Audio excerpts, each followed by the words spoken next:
প্রতিদিন একটা ছোট কুকুর এক লোকের বাড়ির সামনে আসে। খুশি হয়ে লেজ নাড়তে থাকে, যেন ভালোবাসা চাইছে। কিন্তু লোকটা রাগে লাঠি হাতে বেরিয়ে আসে। লোক, চলে যা, আর যেন না দেখি তোকে। কুকুরটা ভয়ে লেজ নামিয়ে ধীরে ধীরে সরে যায়। পরের দিন রাস্তায় কুকুরটা দৌড়াতে গিয়ে একটা গাড়ির ধাক্কা খায়। তার পা কেটে রক্ত পড়তে থাকে। সে কষ্টে রাস্তায় শুয়ে থাকে, ছোট ছোট কান্নার শব্দ করে। এক ছেলে আর মেয়ে রাস্তা দিয়ে হাঁটতে হাঁটতে তাকে দেখে। দেখো, ওর পা কেটে গেছে, চলো ওকে বাড়ি নিয়ে যাই।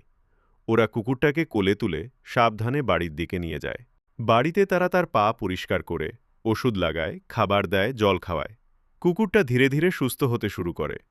মেয়েটা তার মাথায় হাত বুলিয়ে হাসে, আর কুকুরটা কৃতজ্ঞতায় লেজ নাড়তে থাকে। শেষ দৃশ্যে কুকুরটা খুশি হয়ে লাফাচ্ছে, ছেলে আর মেয়ের সাথে খেলছে। এবার থেকে তুই আমাদের সাথেই থাকবে, ঠিক আছে? কুকুর খুশিতে জোরে ঘেউ ঘেউ করে যেন হ্যাঁ বলছে।